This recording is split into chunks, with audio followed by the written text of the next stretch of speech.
warahmatullahi wabarakatuh.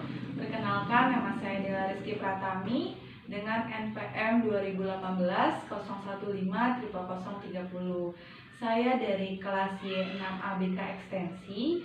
Di sini saya akan melakukan proses konseling dengan menggunakan pendekatan client center. Langsung saja kita mulai proses konseling pada hari ini.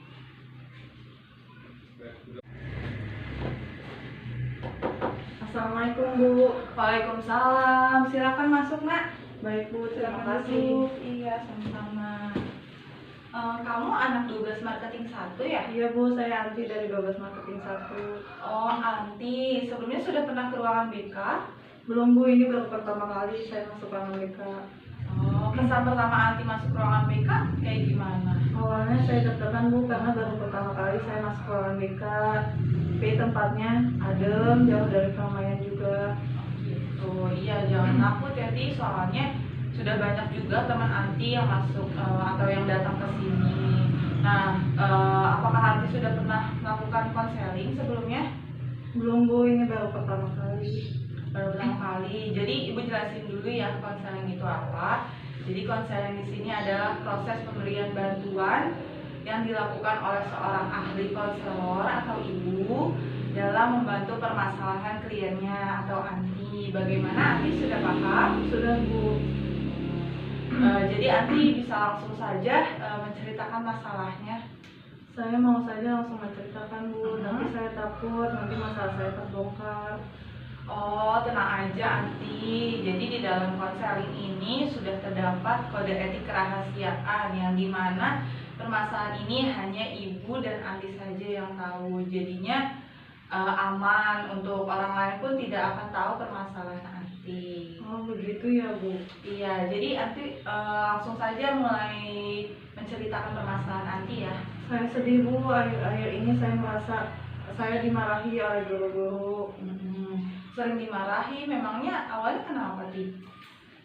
Saya sering tidak mengerjakan tugas dan sering terlambat masuk sekolah. Oh, seperti itu. Boleh Ibu tahu cerita tentang lebih dalamnya seperti apa?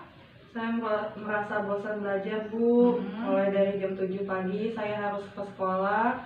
Setelah itu saya harus mengikuti les, dan setelah pulang les saya harus belajar mengerjakan tugas. Itu membuat saya merasa bosan dan lelah Bu. Oh, jadi Anti sangat bosan dan lelah ya dengan aktivitas yang begitu-begitu saja ya. Iya Bu, saya juga sering kesiangan masuk sekolah. Kalau saya bosan, saya lebih memilih tidur daripada mengerjakan tugas agar saya tidak terlalu lelah.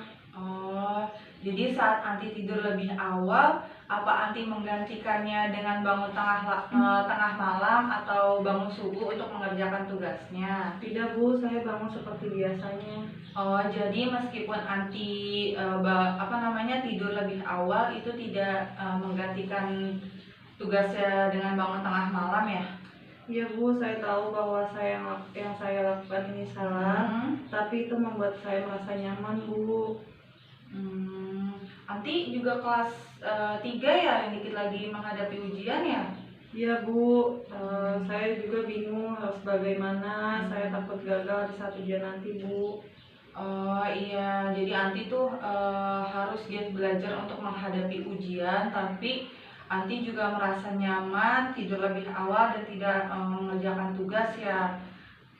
Jadi Anti mau gimana nih? Mau motivasi?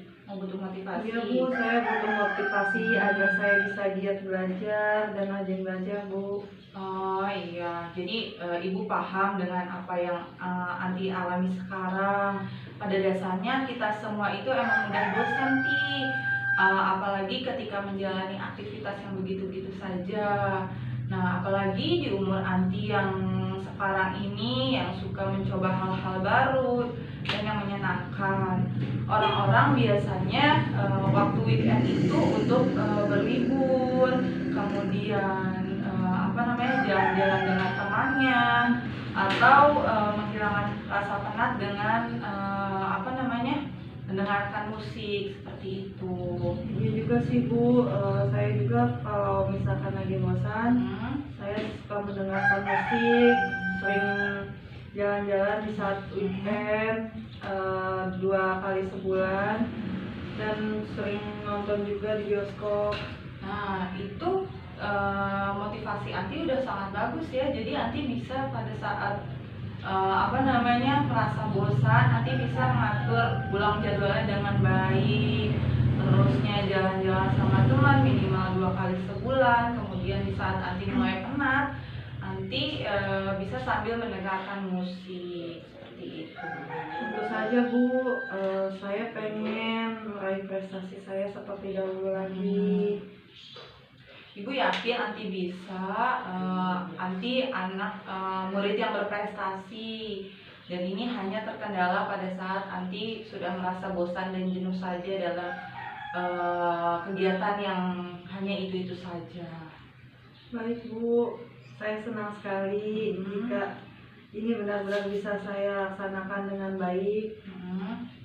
Saya berjanji akan giat belajar lagi agar saya bisa melakukan yang terbaik buat saya. Iya, jadi di sini Anti itu sudah bisa ya, sudah menemukan solusinya dengan cara Anti ingin mengatur ulang jadwal dengan baik, kemudian Anti ingin jalan-jalan, meluangkan waktu jalan-jalannya dengan teman-teman 2 kali sebulan, dan yang terakhir Anti saat penat ini akan mendengarkan musik, jadi tidak terlalu bosan saat itu saja. Nah, untuk itu apakah ada rencana lain? Tidak ada Bu, saya hanya ingin seperti itu, mengatur ulang jadwal dengan baik. Oh, seperti itu. Jadi menurut Ibu, apa yang Anti katakan tadi ini sudah baik, sudah bagus, dan sudah tepat. Hanya saja Anti tinggal melaksanakannya dengan baik dan mengatur waktunya dengan baik juga. Jadi apakah ada yang Anti ingin ceritakan lagi permasalahannya? Tidak ada Bu, itu sudah cukup. Jadi kita akhiri proses konseling hari ini.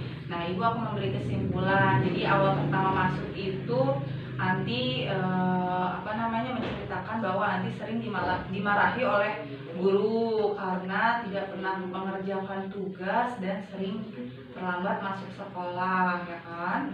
Nah, dari situ akibatnya adalah Anti sering merasa bosan karena setiap hari mulai dari jam 7 pagi sampai sore Anti terus belajar dan belajar.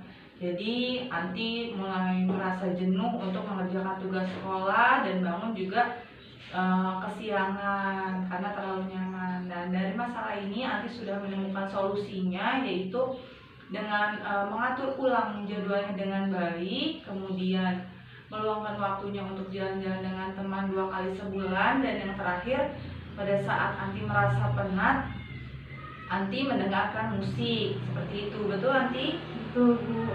Ya, jadi kita akhiri sampai di sini saja ya proses konselingnya. Baik Bu, terima kasih. Saya permisi ke kelas dulu. Iya baik, sama-sama. Assalamualaikum. Waalaikumsalam.